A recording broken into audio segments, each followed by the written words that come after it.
The views expressed on Skeptically Speaking are not necessarily the views of this station, its affiliates, sponsors, or advertisers. Bring it on! The skeptics await your letter. Your call, tweet, homing, pigeon, whatever. Desiree Shell gonna raise a little hell, metaphorically that is.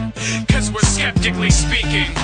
Hi, and welcome to Skeptically Speaking. I'm Marie-Claire Shanahan, guest hosting today for Desiree Shell. Today I'm here with science writer Scott Huler. Scott has written about everything from the plight of uprooted hockey teams to the care required in bikini waxing. His work has been featured in the New York Times, the Washington Post, and on National Public Radio. His sixth and most recent book is On the Grid, A Plot of Land, An Average Neighborhood, and the Systems That Make Our World Work. Hi, and welcome, Scott. It's a real pleasure to chat with you today. It's great to be here. I'm so glad you invited me on. So this is a book of pretty much the most everyday things around us, the things we kind of take for granted. Sewage treatment, clean water delivery, power systems. What made you want to write a book like this? Really, my whole life is probably what made me want to do it. But the thing that pushed me over the edge was in 2007 and 2008 down here in central North Carolina, we had a drought of biblical proportions. I mean, it was insane how little water we had left in our reservoir, and our grass was turning brown and crunching underfoot, and we were having all kinds of water restrictions. And the city council of Raleigh finally said, okay, just don't wash your car, don't water your lawn, don't use water for anything other than things that you absolutely need. And once in a while you drive around and you'd see someone watering their lawn, like at the edge of town, and I drove around one day and there was a sign. Somebody was watering their lawn and they had a sign put up and it said, "Don't complain, this is not city water, it's well water." And I thought, oh, that other water, that water that has nothing to do with the water that recharges our streams and fills our reservoirs and charges the neighbor's well. That's your water. Use as much as you want. I thought, how could you know so little about how your water gets to you? And then I realized, this is the United States of America. You can be in the middle of this unbelievable drought where it hadn't rained for months, and you could turn on the faucet to brush your teeth, and of course it's America, so you leave the water running while you're brushing your teeth because we have everything is free forever. And so you could start humming Beethoven's Ninth and get into it and hum for 75 minutes, and when you're done brushing your teeth, you may not have any enamel left on your teeth, but there will still be water flowing out of your faucet. And I thought, how does that happen? How can that be that we have so much of this incredible resource available to us, and the next time I take a drink of water and I get some kind of waterborne illness, it'll be the first time, not just for me, but for me and you and everybody we both know in North America.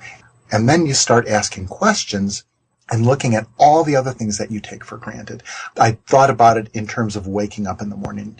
I wake up and I'm just like you. I whack the snooze bar and I'm back asleep in 1 second. And so before I've opened my eyes, that's already two major systems, the broadcast information, shooting information to me either through cables or through the airwaves, and the electrical system that keeps both the broadcast information and my clock radio working.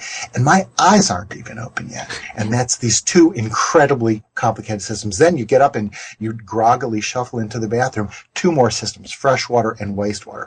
10 minutes your day is going, and four hugely complicated systems have already supported you. And I thought, well, okay, from where? Since when? Whose idea was it? How do they do that? How does that work? How does that water get from wherever it comes from to me? And, we joke all the time about our kids who think that food comes from the store, and we're all the same way. Water just comes out of the tap, right? Exactly. The science historian James Burke had a 1978 documentary television series called Connections, and he said about our infrastructure systems, never in history have so many known so little about so much. And I thought that couldn't be more true, and I want to know. They really surround us every day, and it's incredible how easy it is to just assume there's water because it always comes out of your tap. My reading of the book is that it's not so much sort of the book for somebody who already thinks infrastructure is fascinating, that it's really a way of sort of drawing people in who might not be paying attention. Am I right in thinking about it that way? I think that's exactly right. I think, in fact, if you look at all of my work, every book I write, every article I write, every radio piece or video I shoot, it's essentially a way of running down the street screaming, wake up, look around you, pay attention to this stuff. This is important. This is vital. You should be paying attention to all of these things that you're completely ignoring. And what you said before was exactly right. It's so easy to ignore because it's so easy to be alive the way we are. And people, if it started before you were 5 years old, then that's how it's been since the dawn of time. If you woke up in 1940 and you were in, a Raymond Chandler novel or something, and you were a pro ball player or a rock cat or something, and you were going on the road, if you woke up in Boston and then you went to Cincinnati and Pittsburgh and Detroit and St. Louis, on some circuit, and every place you stayed in a hotel and you got up in the morning and you used the toilet and you flushed it, every one of those places, when you flushed your toilet, everything that you flushed away went directly into a lake or a river or a stream, completely untreated. That's 1940. And I had no concept of that because, again, I'm like everybody else. I was born in 1959, and we had plenty of sewage treatment then. So as far as I'm concerned, the founding fathers of the United States of America had, flush toilets. What do I know? I would have assumed the same thing. That actually surprised me a lot, how late some of these innovations were that I always thought was just, of course we treat sewage before we dump it into a lake. Why wouldn't we have been doing that for... Yeah, exactly. Since the founding fathers, or since the Plains of Abraham, we might say here in Canada. Right. Yes. It's since really, the War of 1812. Yeah, exactly. So you mentioned a bit that this was really inspired by walking around and by what was actually happening in Raleigh. It really is very much a book about your home. You tell us a lot about where everything really starts, from a piece of pipe that centers the survey of your house to the way things look on your street and beyond. Why do you think that Raleigh actually makes a really good case study for something like this? Well, I think it makes a really good case study for two reasons. One is about Raleigh, and one is about the nature of case studies and infrastructures. Okay. The first one is Raleigh.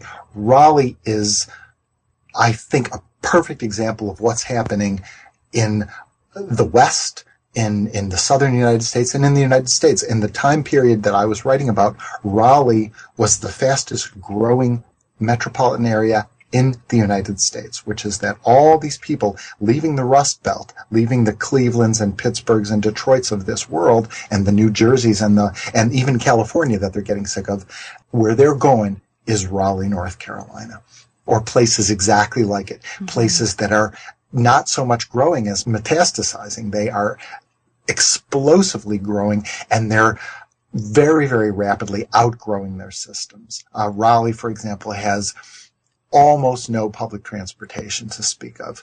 And it's heartbreaking because we need it so badly, but people don't want to pay for it. As you may have noticed, we have lost our minds here regarding taxes, and nobody wants to pay for that. And yet, if you've been places with longer standing infrastructure, you see how vital is that particular piece of infrastructure. Yeah. And living in Raleigh, I very quickly learned, when I moved to Raleigh, I left from Philadelphia. I had lived in Philadelphia for a decade, and a great editorial writer walked up to my desk at the Philadelphia Daily News when I was moving down here to work at the News and Observer, and he said, well, it's a whole different story down there. All the stories are about zoning. And I looked at him like he was from Venus. What? What are you talking about? And I moved down here, and of course he was exactly right. All the stories are about land use and resource allocation, whereas in Philadelphia, if you wrote a story about infrastructure, it usually started out with, a piece of masonry killed someone today, because the infrastructure up there was falling apart. The infrastructure down here, we're building, and we're figuring out what to do. If you start in central Raleigh and you drive away from the center to the newer parts of the city, it's like driving back in time, where first you see built houses, and then you see subdivisions that aren't quite, or that are just finished and the grass isn't growing. And then you go and you see subdivisions with houses that are half built. And then you go and you see just streets. And then you go back out far enough and you get to these big red scars in the land that they've just dug into the clay, and they're felling the trees and they're building house after house after house.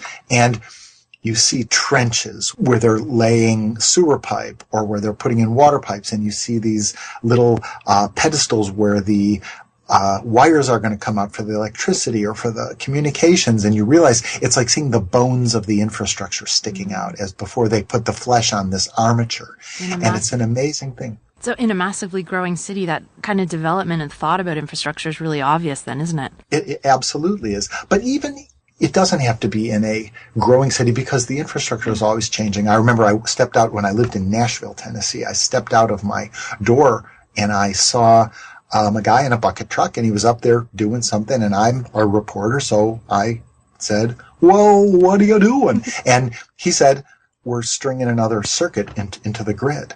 And I kind of went, "Oh, the grid?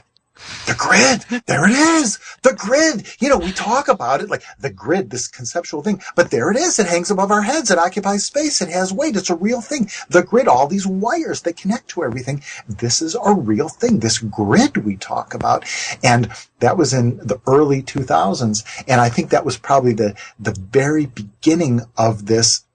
I started to do a radio series. I set out to do a radio series on all of these infrastructure systems. I thought, well, okay, I just learned about the grid. I'll do one about electricity, and I'll do one about cable, and I'll do one about water, and one about wastewater. And of course, as a reporter, you're always too busy doing whatever comes up. And so it was a sort of an unmade radio series that became the book on the grid.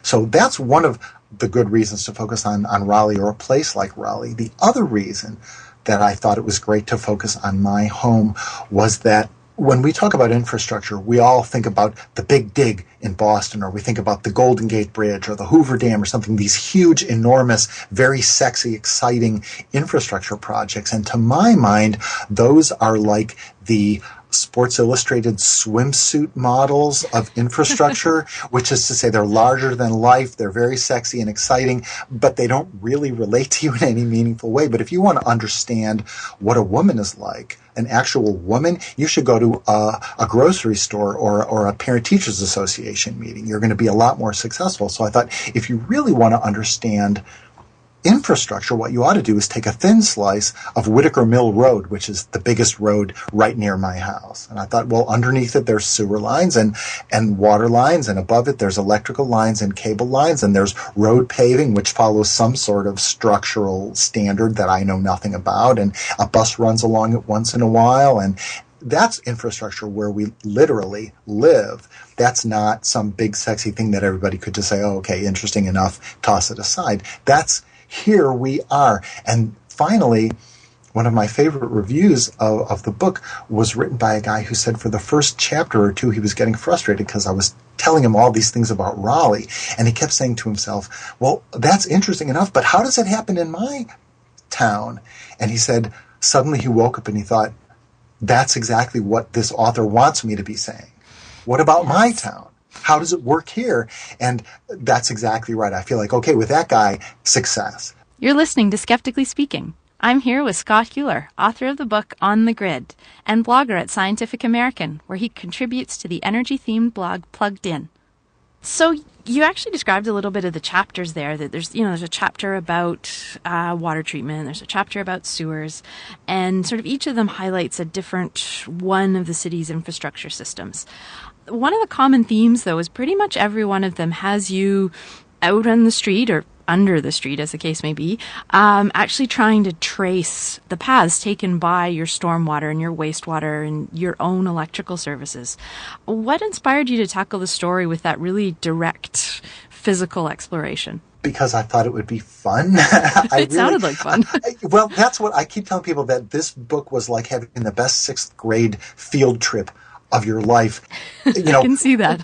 Once a month for a year. It was just, I got to go to the nuclear plant. When I saw the spent fuel rods, it glows blue. It actually does. It's called Cherenkov radiation.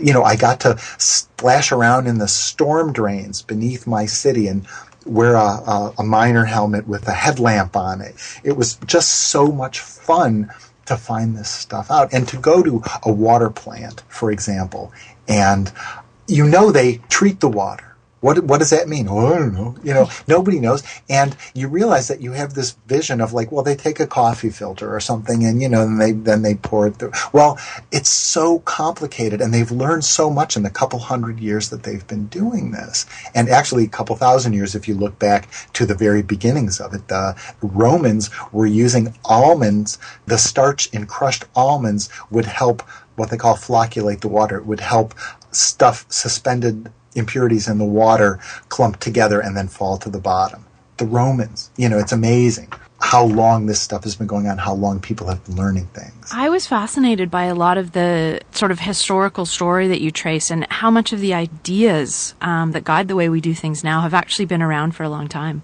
Yeah, we'd love to convince ourselves that we're so advanced and we're so smart, but we haven't really thought of anything. The Romans had roads with crowns in them, and all of these wonderful words that we use, you can find these great stories for. For example, the Romans figured out that, if you put a gravel base and then if you raised the road and you put a ditch by the side of the road and you had a crown in the middle so that the rain would run off, everything would go a lot better. Well, and then when you would fix it, you would go and you would build it up again. And so the road kept getting further and further above the surrounding territory. That was the important roads the central Roman government maintained. And so even today, when we take the big important roads, what road do we take? The highway. We have running water. We all think, well, we have running water because we want to have nice, sweet, drinkable water and be able to wash our babies' butts and, without any worries. And of course, we don't have it for that reason. We have running water because our houses were catching on fire because we were building these incredibly dangerous cities, everything stuffed on top of each other and cooking with open fires, So people figured out, okay, well, my house catches on fire and then, 5 blocks over, they wake up the horses and they start pumping water into a wagon and, forget it. The whole thing is over. And I thought, well, wait a minute. If we put water in elevated tanks and then run wooden pipes, either like barrel staves or trees with the centers augered out and then charred with wood, if we just fill them with water, pressurized water, because of the suspended tanks up in the air, well then, if my house gets on fire, all we have to do is auger a hole in the pipe that's running right down the street, and then we've got water, and we can bucket brigade it, or we can just hose it, and we have a fighting chance against the fire. And then when that fire is out, well, are you going to dig up the whole log and replace it? No, you're going to just tap that like bunging a keg, because if there's another fire, it'll just pull out the plug, right? So what do we have now? We have fire plugs. The simplicity of that whole sort of fire hydrant system coming from, tapping into a hollowed out log like that was really a really great image. Like, I learned a lot just from hearing that little bit. We'll be right back to talk of all things infrastructure with science writer Scott Huler right after this.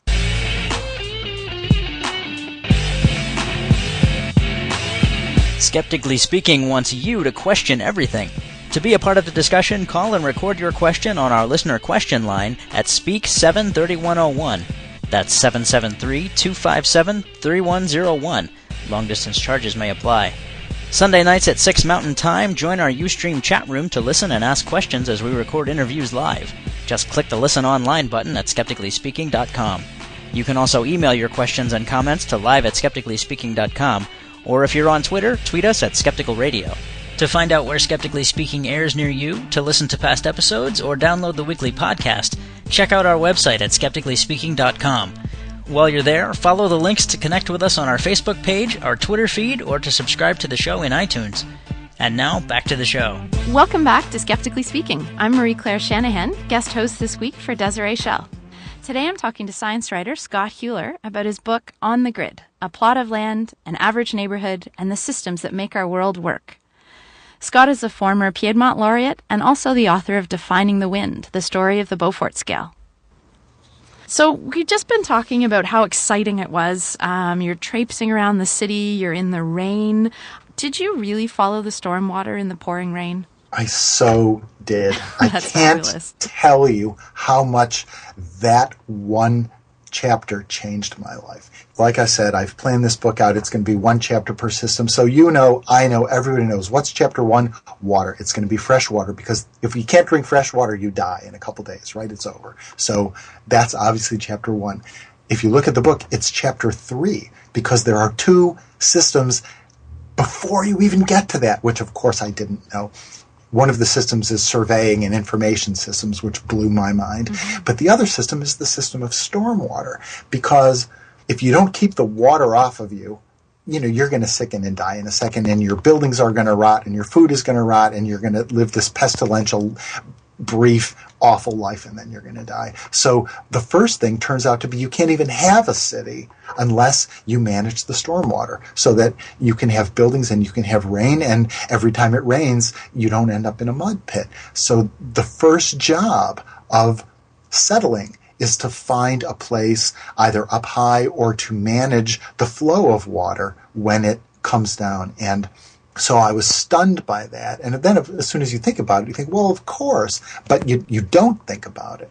And now Raleigh, very fortunately for my purposes, is a recent enough city to have grown up that we have completely separate wastewater, sewage systems and stormwater systems. Most larger cities have what we call combined systems, where the stormwater and the wastewater are going to the same place. And there's pluses and minuses for both, but at the moment, every time you build a system, people are building separate systems now, because you don't want your sewage, your wastewater, household wastewater, to be mixing with your stormwater and ending up in your streams, which is what stormwater can do. Yeah. But I found the little tiny stream that my stormwater flows to, and traced it back to where it starts, basically underneath a shopping center in the western part of my city. And that meant I had to walk upstream, into the tunnels that go under the city, because Raleigh's like every city, where it's like, okay, we founded it up here on this little hill because it's surrounded by little rivulets and there's water nearby and all these good reasons. But then the city starts to get bigger, and those little streams and creeks are no longer convenient. So you just build your city on top of them. So they run underneath the city, and being down there and seeing these natural processes try to happen despite this awful environment we've given them was kind of beautiful. There was this one point where I was deep under the city, and it had a beautiful arched brick top to this culvert that I was under. And at one point, for some reason, either on purpose or accidental, I have no idea, there was a big waterfall, a big downstep where there was like a dam, and then the water would trickle over the dam and fall down to a much lower space and then continue going on.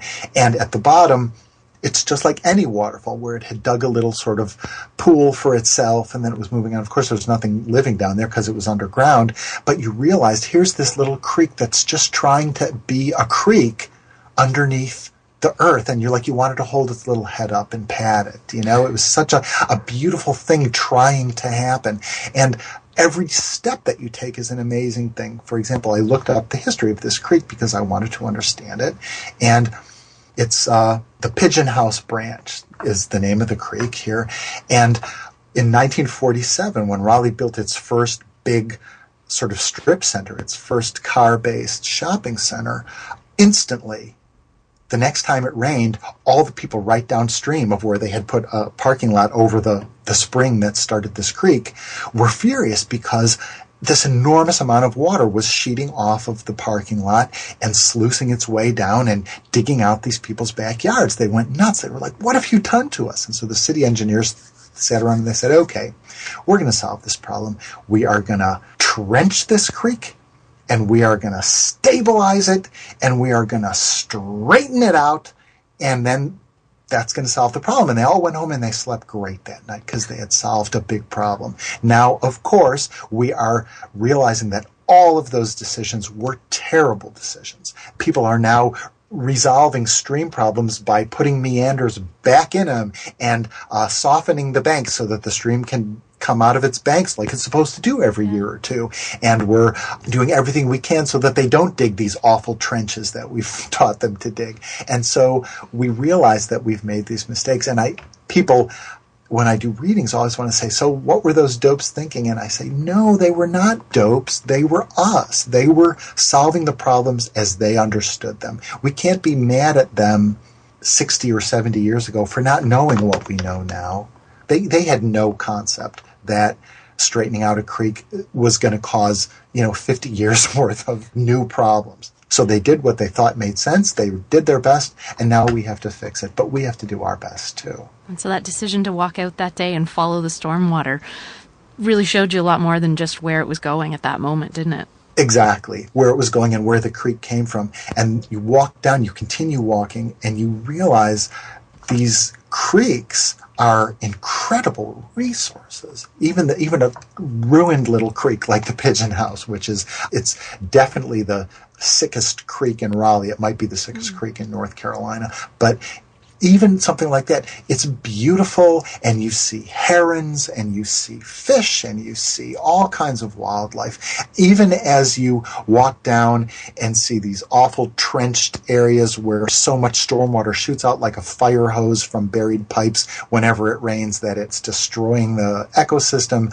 And so you're just standing there and looking at construction debris and, an old newspaper box and an old shopping cart down there and thinking like, oh, what a wreck. And then what you think is a funny-looking bush moves its head, and you realize you're looking at a great blue heron, and you're like, yeah, it's still a stream, even after all that's been done to it. It's still still is a stream. You mentioned the people who were initially planning and trying to figure out how to solve these problems, and we see them again in each of your chapters. That the engineers are really they're a lot of the characters of the book. They're the people that you go to talk to, and the people that kind of drive your story along.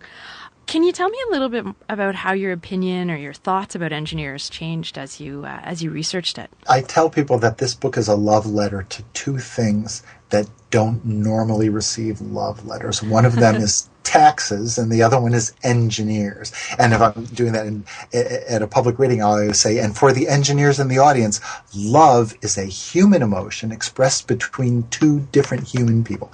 It gets a big laugh. Everybody likes that joke. It's my engineer joke. You know I trained as an engineer, right? I do know that. But when I was working on this, a very good friend said, and I was telling him as I was sort of like really allowing this schoolgirl crush on engineers to really blossom into the deep-seated feelings of true platonic love that they deserve. He said, you're right. Engineers deal with the things that the rest of us don't have to. Water and other less appealing substances really do flow downhill. And if you don't make sure that downhill is downhill, you've got a very unpleasant situation. A sewer has to go down 2 feet for 100 feet, has to descend 2 feet for every 100 feet of horizontal run. And if it doesn't, you have big trouble, because it has to be moving fast enough that the solids don't settle out, but slow enough that the liquids don't just leave the solids behind. And people have figured this stuff out. And if you get it off by a couple inches, you're going to have big trouble. The wrong tilt is the difference between a basement and a swimming pool. And everybody's lived through that situation, and nobody likes it. And so the engineers, we trust them, we lean on them. And as so many people told me so many different days, they're working Christmas. They're missing their kid's birthday party. They're missing their kid's basketball game. They are missing their anniversary because somebody's got to be out there 24/7. You can't just say, okay, we'll let the water plant run itself. Let's go home. Because what if a thunderstorm kicks up? Well, who knew that if it turns out to be a thunderstorm, people use less water? Did you know it? I didn't know that. But the engineers do it. It's just some weird quirk of humanity that when it's raining outside, we don't like to turn on the faucet. I can't explain it, but it's something that everybody working in a water plant knows. So that means if there's a thunderstorm coming in, according to the weather report, we're going to get a thunderstorm in 6 hours. That means what I need to do is let a couple of the different water towers, what you and I would call water towers, what they would call elevated storage. We need to let those drain a little bit, because during the period of the thunderstorm, people are going to stop using water and they're going to stop draining the water towers, but we need to keep the plant running because we can't turn off the plant, because that's a huge problem, and the plant is designed to run at least a base level, and so the water plant needs to keep processing water, and it needs someplace to put that water, which is the elevated tanks, and so we need to leave space in the elevated tanks for between 8 this evening and 2 in the morning when the thunderstorms are running through and nobody's going to be using their water. This is the kind of stuff they need to think about all day long. And it's not just water. Everybody knows about the supposed Super Bowl flush, which turns out to be mostly mythological, although there was a famous graph a couple of years ago when Canada was winning, I think, the Olympic gold medal. Didn't Canada just win that? Yes. There was an enormous drop in the water pressure between the second and third period. There's a great graph. Go looking for it. It's wonderful. I'm going to go check that out. But it really exists. But it's not just that. For example, they talk about managing cable traffic. You have to expect that there's going to be much more cable traffic between 4 in the afternoon and 8 in the afternoon, because the kids are home, they're online, playing war games, and, mom's looking up a recipe in the kitchen, if we're going to engage in sexist stereotypes, as one of the guys was telling me at the at one of the head-ends. He's like, and dad's online downloading porn, and, but everybody. No one gets off easy in this scenario. Right, exactly, right. Nobody does. But the fact is, everybody's online. And, we're all in the grid. And so there's so much more traffic then, so they need to manage that. And they're thinking about that. And it's the same thing with electricity, and it's the same thing with traffic, and it's the same thing with every one of these systems. And if you don't mind, I want to pick up on something that you just said. We're all on the grid. Can I engage in one piece of fierce diatribe? Please do. One of the questions I'm constantly asked is, well, what do you think about people who go off the grid? And I engage in derisive laughter, because everybody knows that guy who tells you he's off the grid, right? Because he downloaded plans for his A-frame on the internet, and then he drove to the Home Depot warehouse and bought grid-produced lumber, drove there in his grid-produced truck on his grid-paved highway, and used his grid-produced tools to buy all this lumber and go out into his 4 acres up by the National Forest, and he builds his A-frame, and he digs a hole for his septic system, which he bought online and is produced by the grid, and then he builds a satellite dish that gets its internet service like a baby bird with its mouth wide open from a geostationary satellite that's supported by the grid, and then he puts up a windmill to generate his own electricity, and he stands around and he says, look at me, I'm off the grid. And I want to say, when you grow your own flax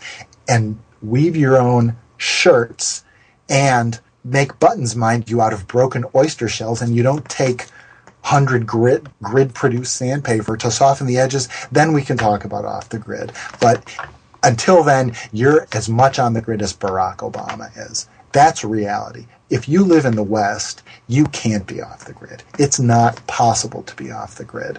You're listening to Skeptically Speaking. My guest is science writer Scott Huler, author of On the Grid and contributor to the Scientific American energy blog Plugged In. We were just talking about the idea of being off the grid or on the grid. And one of the themes that I think really runs through the book and becomes very explicit at the end is that we aren't separate from the grid. We aren't separate from our infrastructure. I think you even go as far as to say that it is us. We are the infrastructure. What really drove that message home for you? What drove that message home for me is, I think I was mentioning earlier in our discussion that here in Raleigh we desperately need public transportation, but people absolutely refuse to pay for it. And they'll say all the time, why should I subsidize your train trip or your trip on the bus or whatever, your trolley trip? And if you say to them, why should I subsidize your trip on the new highway we just built north of the city that I don't ever ride on, they look at you like you're insane. It doesn't cross their mind that we build highways. They think the highways grow free like the dandelions, but that to build public transportation, suddenly you're going in their pocket and asking them for money. You don't need me to tell you that people in the United States have gone absolutely mad and believe that you can have services and not pay taxes. And it doesn't make a difference what you want the taxes for. Down here, it's torches and pitchforks. You say taxes, and people are ready to throw you in the river. The clean river, the river that is safe for you to go into because of modern sewage treatment. But that's something that has been driving me absolutely insane, is that there are 1 billion plus people in the world who would probably cut off a limb to have access to the things that we don't want to pay for their children, right? If you don't have safe water to drink and sanitary sewage treatment, nothing in the rest of your life has much meaning for you. Until you can provide for yourself and your family safe water to drink and a safe way to get rid of your waste, everything else is just, is fantasy. And we don't want to pay for this. People have no understanding of how it works. For example, we were talking about that drought in Raleigh. Well, they did a very good job eventually of explaining to people that they should not waste water. And so people started using less water. Well, guess what? Here's a secret. The water system, the water and sewage system, are an actual revenue center in city government, in almost all city governments, which is to say they pay for themselves, because you're not taxed for water and sewage. You pay that a monthly fee, right, or a bi-monthly fee, however it is. You get a bill from your city. Well, you pay by how much you use. So what happens if everybody gets better and smarter and uses less? What happens? They're getting less money. They still have to maintain the same number of pipes, and they still have to treat the water, and they still have to treat the sewage. So they have to raise the prices. And so people went nuts here. We did what you wanted. We're using less water. And now you raise the prices? What's that? And I keep wanting to say, anybody here ever take economics? All of these born-again capitalists that believe the market will solve all of life's problems. Did you ever take an economics class? Did we just determine that water is a scarce resource or a plentiful resource? Well, it's scarce. Okay. And scarce resources become more or less expensive. And then people tell you to shut up. But the fact is that all of these things, we don't pay anywhere nearly enough for them, whether it's the ridiculously low gas tax that we pay, whether it is the ridiculously low amount that we pay for water and sewage. Every single person that I spoke with in water treatment, and that's something of an exaggeration, but I would be willing to stand on 70% or more of the people that I interviewed for that section of the book said, unbidden, this is too cheap. People do not understand how little we pay for this vital resource, and they're only going to treat it like it's valuable if we make it expensive. Because think about that. We're not allowed to walk around without a bottle of water in our hands anymore, right? There's some sort of law that was passed that if you don't have a bottle of water that you spend $1.99 for at a convenience store, then you're like an infant. You're going to cry because you don't have a bottle.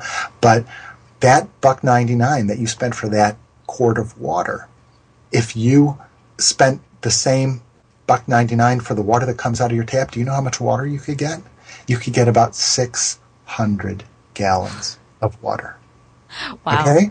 Yeah, so that is quite a comparison. Right. If people don't feel stupid enough for buying all that, if yet another reason why bottled water, why we should just be, crucified for bottled water as a concept, to say nothing of the bottles filling up our landfills and all that kind of stuff. But it's just, we have no concept of the value of these resources and of the systems that make our lives not just easy, but make our lives possible. Because if the electrical grid goes down, how fast is it over for us, in Europe and North America? How fast are we done if the electrical grid stops working? Or if the internet goes? Explain to me how you're going to go to buy milk if it won't take your card. And you say, oh, that's no problem. Okay, if the internet's down, I'll just go to get to the ATM. Well, guess what? The internet's down, so you can't go to the ATM. The ATM doesn't know who you are and tells you to come back.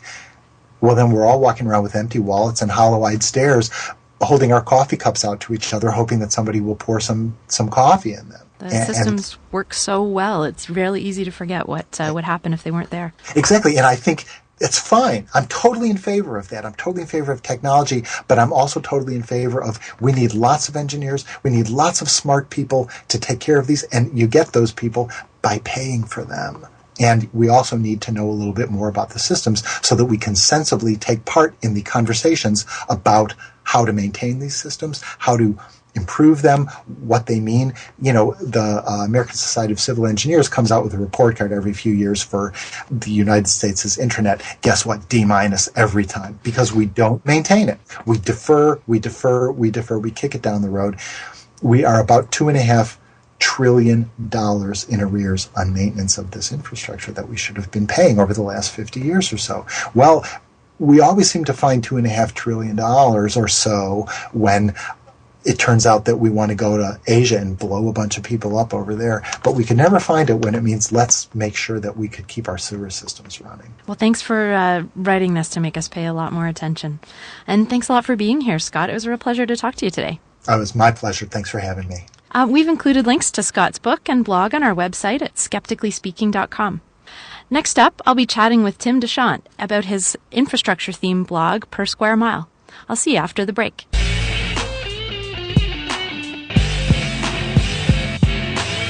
On the next episode of Skeptically Speaking, we're giving you the chance to ask a pharmacist. Scott Huler is an Ontario pharmacist and the editor of the website Science Based Pharmacy. He'll be here for the whole hour answering your questions. Call our listener question line at 773-257-3101.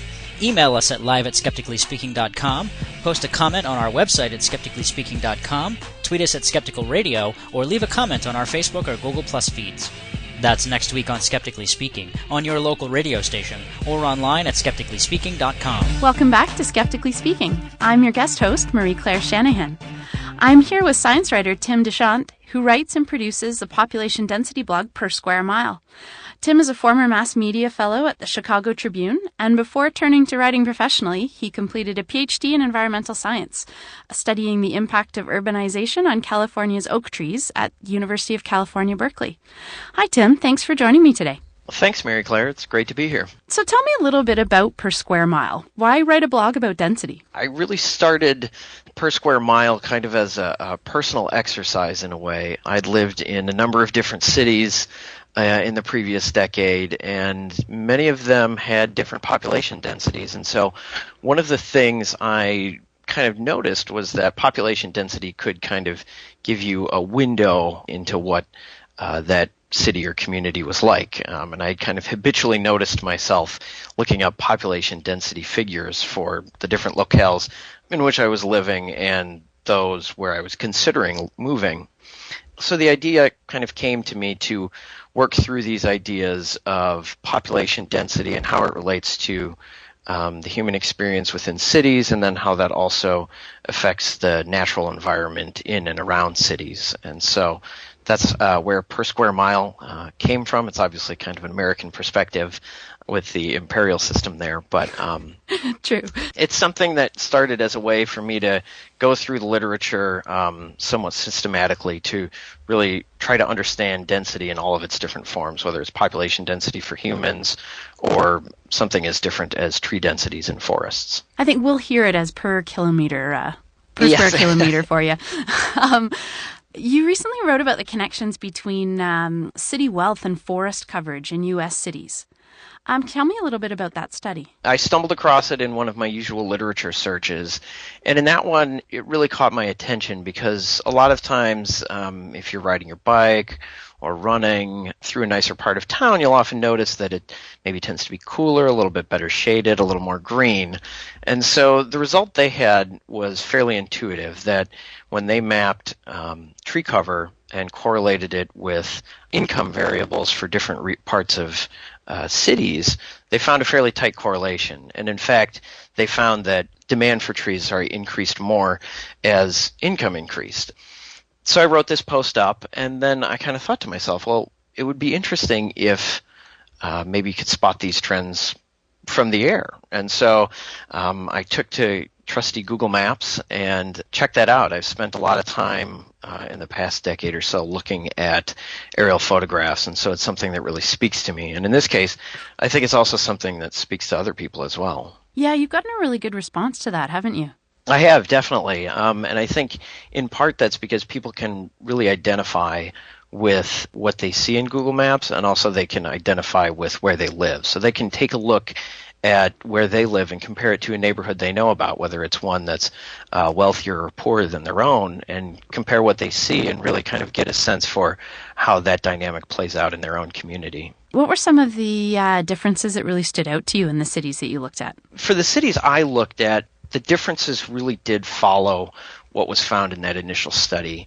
So if you go to areas where income is higher than another area, you definitely see more tree cover. And that's in part because people have more money to keep up their trees, but they also tend to have more space to plant those trees. Obviously, there's always going to be outliers. Somewhere like Manhattan isn't going to have nearly as many trees as Brooklyn. And even though Brooklyn is still parts of Brooklyn are still relatively well off compared to Manhattan, that's going to be different. And then another thing that people raised and that I noticed as well is that there are some areas that are still well-to-do, but may have less trees than other areas. But it's important to keep in mind that this relationship here, it's not just simply that a place has to be rich and another place has to be poor, although that has a lot to do with it. It really does scale with income. So a place that's wealthy could be superseded by a place that's even more wealthy. So when I looked, for example, in my area, in and around Boston, Massachusetts, I noticed in West Cambridge they have very large lots and the incomes are very high. There's quite a few mansions out there, and they have far more tree cover than the Ball Square neighborhood of Somerville, which is only a few kilometers away, even though Ball Square is still a relatively well-to-do area in the overall Boston metro area. So in the study that you wrote about originally, you're talking about the idea that it's scaled with income, and you also pointed out that they made some comparisons to how luxury goods scale. Is that right? Yeah, that's correct. So that's kind of an economic term I'm learning, is that a luxury good is something that scales, I believe, beyond 1 or 2%. So in this case, for every 1% increase in per capita income that they measured, demand for forest increased by 1.76%. So it's not a linear scaling. It's above a one-to-one relationship. And in that sense, it's more similar to what they say is a demand for luxury goods. So trees measured in an economic sense and demand for trees within cities is not considered a necessity, like we might say food or water, which I think is the part that maybe disturbed me the most, because I think there are a lot of aspects to trees within cities that I believe should make them necessities. You've actually pointed out some of the disparities that probably come along with having, sort of differential placement of trees, including things like differences in pollution, shading, possibly contributing to asthma rates, and even, I think you cited a study saying it influenced crime as well. Yeah, that's right. The fighting crime one has been contentious over the years, but I did see a recent study that kind of separated things out. Traditionally, when they look at crime and vegetation, they kind of lump it all together and say vegetation in general. And there have been studies where people have said, oh, it decreases crime. And then there's other studies where they say it increases crime because, for example, the criminals can hide in the bushes. There was another more recent study that I found that actually kind of separated the two out and said, let's look at the understory and then let's look at the overstory and consider them separately. And what they discovered is when you have that thick underbrush that kind of provides cover, they do find increases in crime. But when you have things like tree cover, a nice overstory with a fairly clear understory, you get those kind of, I guess, calming effects, and you see a decrease in crime. So it's a distribution of the vegetation that matters. That's exactly right. And I think if you kind of compare it to what you might see in the wild, for example, humans would feel very safe, and there have been studies that have shown this as well. People feel more comfortable in kind of open park-like settings with trees in the overstory but a relatively clear understory that they can see through. But once you start loading that up with shrubs and tall grasses, people start to feel a little bit less comfortable. So it's probably really difficult to do sort of any kind of like causal study with this. You can't really go through neighborhoods and change them, take away all the trees, or move different people there and see what happens to the trees.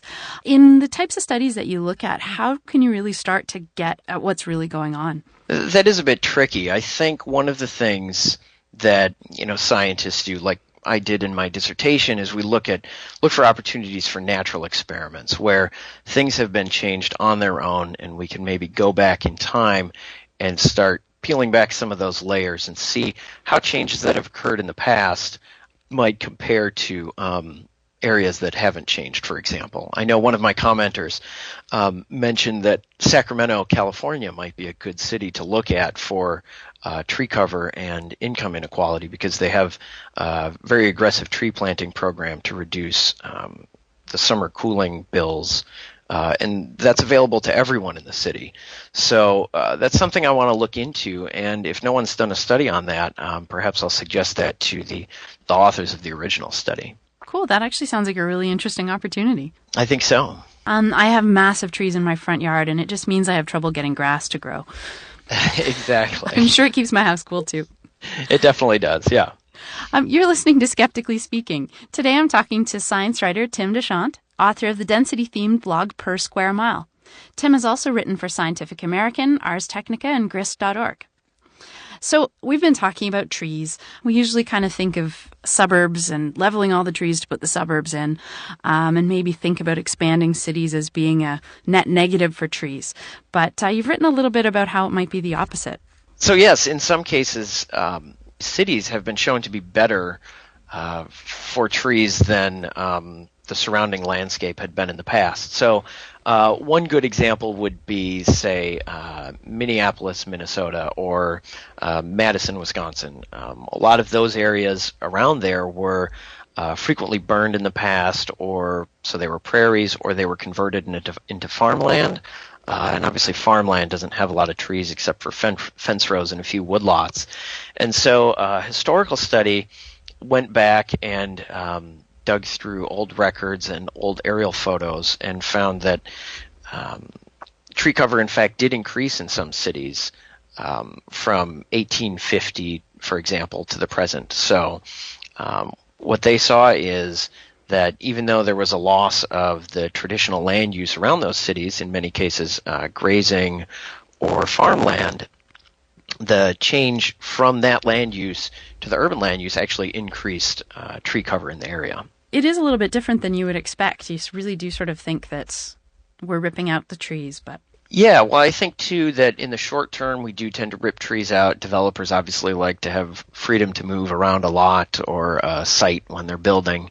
But over time, people really do like trees, and big established trees within cities are definitely an amenity, and they do raise property values. And so I think people like to put them in, and they like to have them there. So as cities get older, too, I think you'll probably see a trend where forest cover increases if there's space available. I've kind of been grilling you about trees a little bit.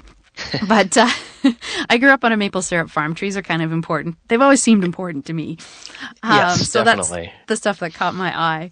But writing about density in general actually kind of has to present an interesting challenge in that the issues really are important, and almost all of us deal with them every day. Issues of infrastructure and density and transportation. But I kind of suspect it's not on a lot of people's leisure reading list.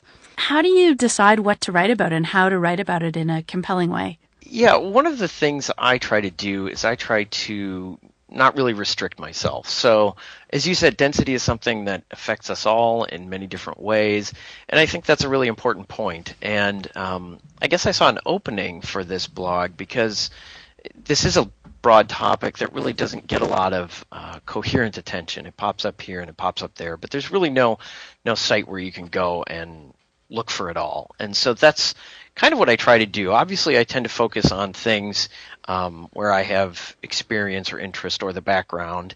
And so that does tend to be cities and the environment and stuff like that. But I do like to kind of branch out and kind of show examples of where density manifests itself in different ways. So one of them that I did was reading Chinese versus English, for example. I had just returned from my first trip to Taiwan, and I really had kind of gotten thinking about how much information was being conveyed on the signs. They could post a few characters and seem to convey a whole lot of information that might take more English letters, more of the Roman alphabet to say the same thing.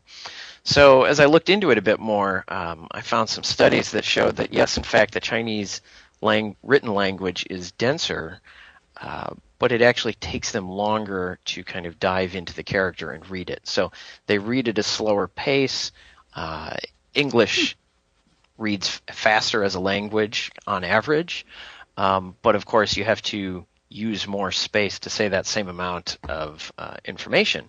And so I kind of found through diving into issues of language density that we kind of discovered, I guess, maybe a fundamental bottleneck of human cognition, where we can really only understand written language at a certain rate. There's sort of a constant density, and however that density is sort of played out, whether it's I guess at the input level or at the character level. Right. And I think it's the way that our brains maybe process language visually that might be that limiting factor. There was another study that came out a few months before I wrote this, talking about how some languages sound faster than others, for example. A lot of people remark about how Spanish sounds a lot faster. Well, it turns out that in Spanish, they're saying approximately the same thing in the same amount of time as people in English or Chinese or whatever language. It's just that they use more syllables to say that same thing. So it sounds faster, but they're getting the same point across in the same amount of time. So I think these kind of two things together, again, show maybe some limits of the human brain in terms of interpreting information. One of my favorite phrases that you use, the first time I encountered it was you were talking about, I think, a very oddly shaped hotel, but you used the term ghosts of geography. It's a really evocative term. And where did it come from? It's something that came out of my experience in San Francisco, and the term itself just kind of came about as these things do. And yes, I was talking about this Triangle Hotel in San Francisco, and there were actually a number of these ghosts that I had noticed in San Francisco over the years. And this was really the time when Google Maps was kind of first becoming popular, and I was really becoming immersed in just the science and the hobby, I guess, of interpreting and studying aerial photographs. And so what I'd do is I'd be looking through my neighborhood in San Francisco, and whether I was walking home from the train or something else, and I'd notice kind of these oddities, a parking lot where it seems like a parking lot shouldn't be, or a gap between buildings that runs at an odd angle.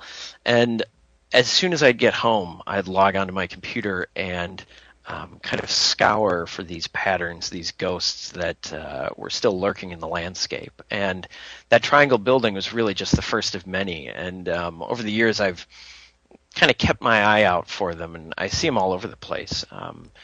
Train tracks tend to leave them quite frequently, as do old freeways and on-ramps. Yeah, it's a really neat way of thinking of them. They leave their impression even though they're not there. Yeah, exactly. And you can see it in trees too. We're kind of, again, getting back to trees, where they may have lined a road in the past or a train track again, and then that structure is gone, but the trees remain.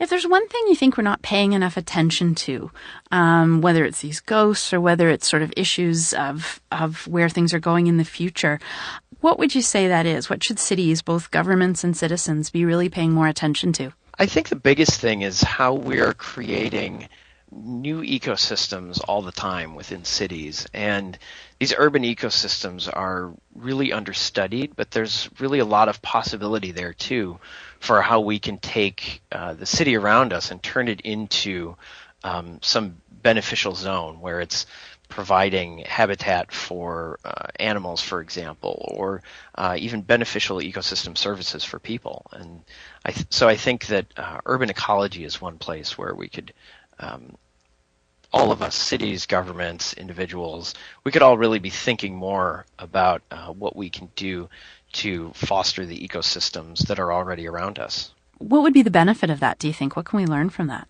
Number one, we can learn about the resilience of different ecosystems. Obviously, there are few things that are more human impacted than cities, and yet nature always finds a way to survive. And so in understanding that, I think we could better understand how ecosystems anywhere will be affected by human impacts in the future, whether that be climate change or increased intensity in farming, or again the spread of cities and suburbs around the world. And then also I think we need to focus on how to make cities more benign places environmentally. I think there's kind of a trend out there right now that cities by themselves, without us doing anything additional, are environmentally beneficial because they concentrate our use on the land and they tend to be more energy efficient and so on. But I think there's a lot that we can do to blend them into the landscape better, or to, again, like I said, encourage and foster the ecosystems that are in there to thrive and kind of build up their own diversity and resilience. These really are important issues. Thanks so much for coming to talk to us today. Well, thanks, Marie-Claire. It's great to be here. You'll find links to Tim De Chant and his blog Per Square Mile on our website at skepticallyspeaking.com. While you're there, click the links to Facebook, Twitter, and Google+, so you can keep up with the show news, and to iTunes, where you can subscribe to our program or listen to past episodes. See you next time on Skeptically Speaking. Bring it on, the skeptics await your letter. Your call, tweet, homing, pigeon, whatever.